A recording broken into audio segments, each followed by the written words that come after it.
hay gremialistas que en la Argentina firman aumentos salariales que se ubican por debajo de la inflación. Debiera estar prohibido por ley, debemos discutir el modelo sindical en el país.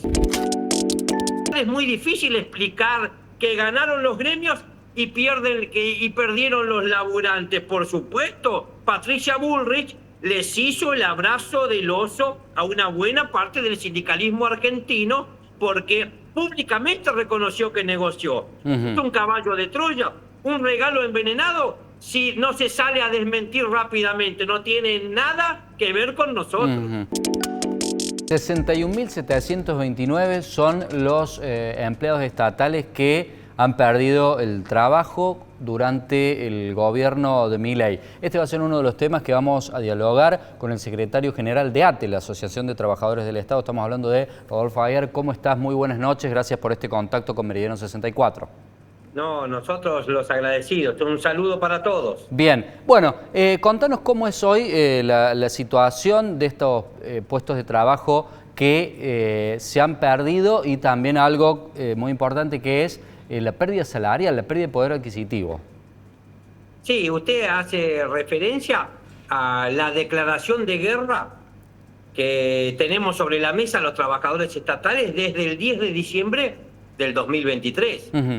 Todas y todos debemos recordar que ese mismo día, al momento de asumir, el presidente Milei dijo: soy un topo infiltrado en las filas enemigas y voy a destruir el Estado desde adentro.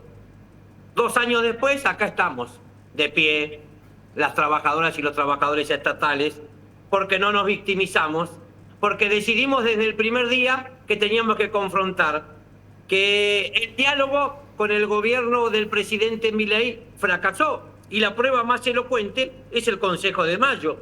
Se reunieron casi 2 años, se cansaron de tomar café, y sin embargo no anunciaron una sola mejora, un solo beneficio concreto para las trabajadoras y los trabajadores. El Consejo de Mayo se transformó en el ámbito de institucionalización del ajuste. Cuando usted mencionó esa cifra hay que hablar de retiros voluntarios, de jubilaciones, renuncias, porque el congelamiento salarial se transformó en una causal de despido más dentro de la administración pública nacional.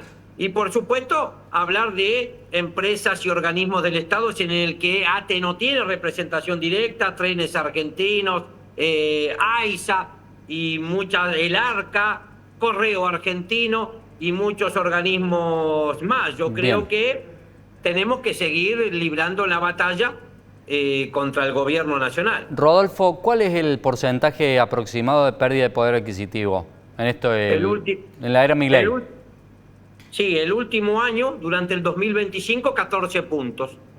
Bien vale aclarar que en el Estado nacional o en la administración pública, a diferencia de cualquier rama de la actividad privada, existe lo que se denomina coexistencia de representaciones sindicales. Es decir, más de un gremio que representan o intentan representar al mismo universo de trabajadores. Y en el caso del Estado Nacional, Milei no impone por decreto la pauta salarial.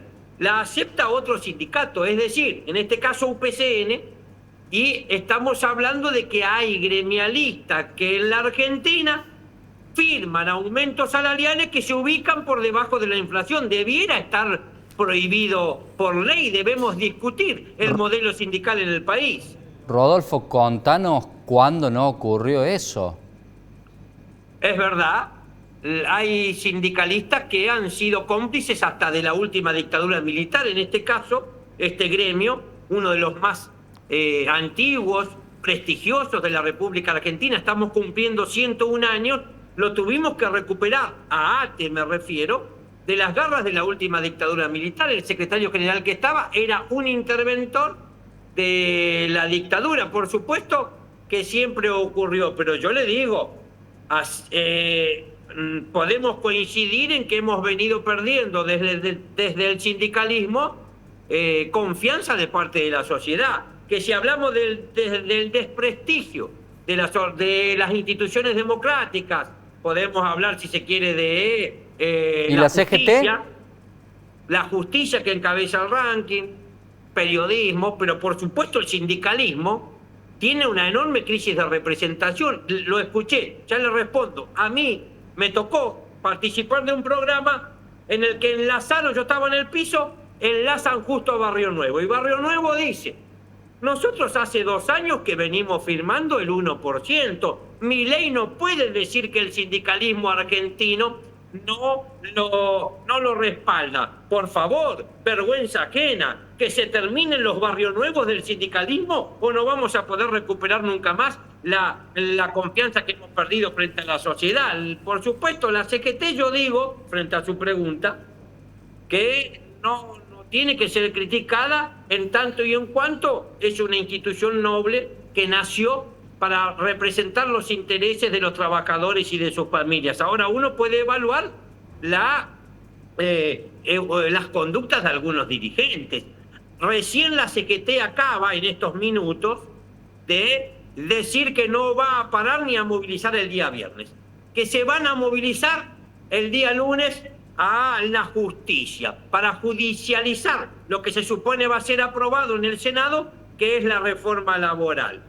Parece más como una excusa para no pelear, porque una parte del sindicalismo argentino nos dijo, vamos a confiar en el Congreso, en los políticos, a pesar de que nunca estuvieron los votos, ahora son los mismos que nos dicen, vamos a confiar en la justicia. Yo pregunto, ¿cuándo vamos a confiar en los trabajadores? Porque la clase trabajadora sigue siendo la única fuerza transformadora y generadora de la riqueza. Bien, Rodolfo, quería consultarlo sobre una circunstancia, a ver si usted puede ensayar algún tipo de sospechar que hay algún como doble vara, algún poquito de doble vara por parte de algunos sindicatos, algunos líderes sindicales, en cuanto a, por ejemplo, en el periodo anterior que gobernaba el peronismo hubo largamente superior al 1000% la inflación, y yo no sé si hay algún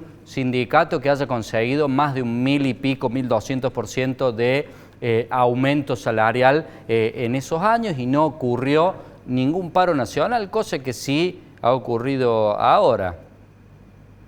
No digo que este sea el caso, pero aparece como una pregunta de manual de todos aquellos medios que quieren ayudar al gobierno nacional. Le cuento.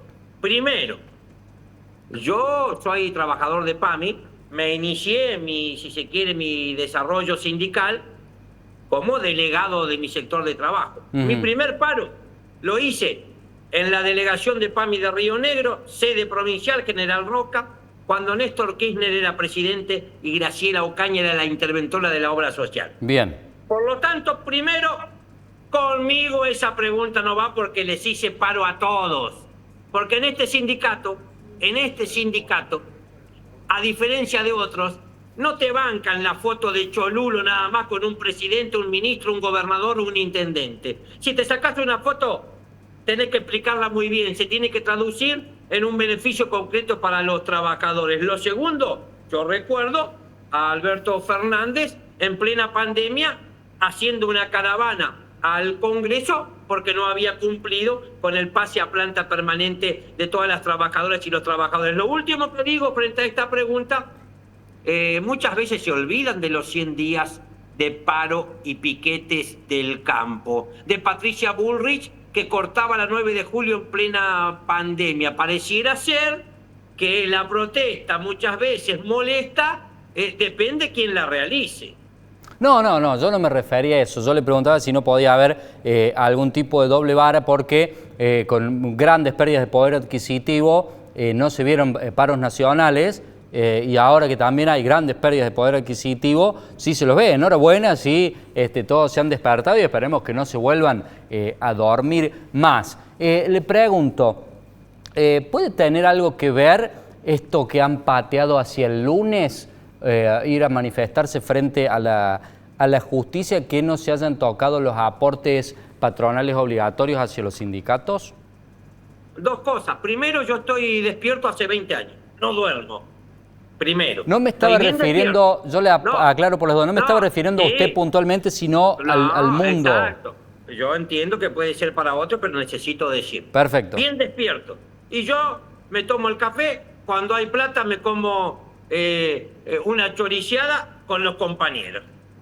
No soy de los que quiere reunirse con los políticos. Punto 1. Punto 2, acá sí acuerdo con usted. Absolutamente. Escúcheme. ¿Cómo explicamos? Nosotros formamos parte del FRESU, que es el frente que hemos conformado, el Frente de Sindicatos Unidos. Lo integra la ATE, la UOM, los aceiteros, los aeronáuticos y más de 100 sindicatos de todas las centrales obreras. Y dijimos, diálogo con el gobierno para producirle modificaciones parciales. A esta ley no, porque la reforma laboral es pésima de principio a final. ¿Qué terminó sucediendo en la madrugada?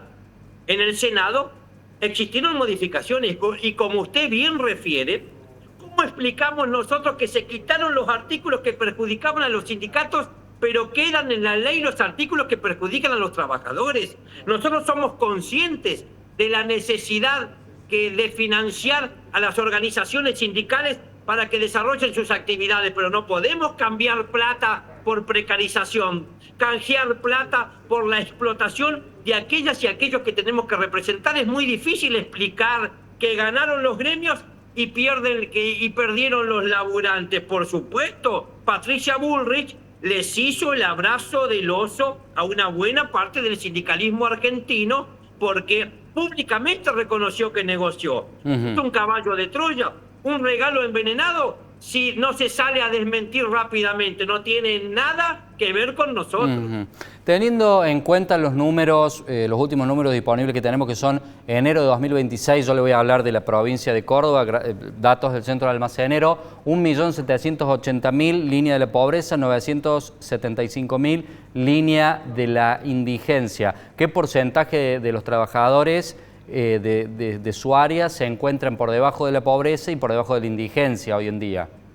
Mire, en el caso de los trabajadores estatales, nosotros tenemos que hablar de nacionales, trabajadores de los 24 distritos provinciales y de más de 2.200 comunas. En el caso de las municipalidades cobran 2 o 3 veces menos que los trabajadores provinciales y a su vez los provinciales 2 veces menos que cualquiera que se desempeñe en una dependencia nacional. Por lo tanto, no se cumple ese principio de igual tarea, debe existir igual salario o igual remuneración. ¿Y cuándo se cumplió?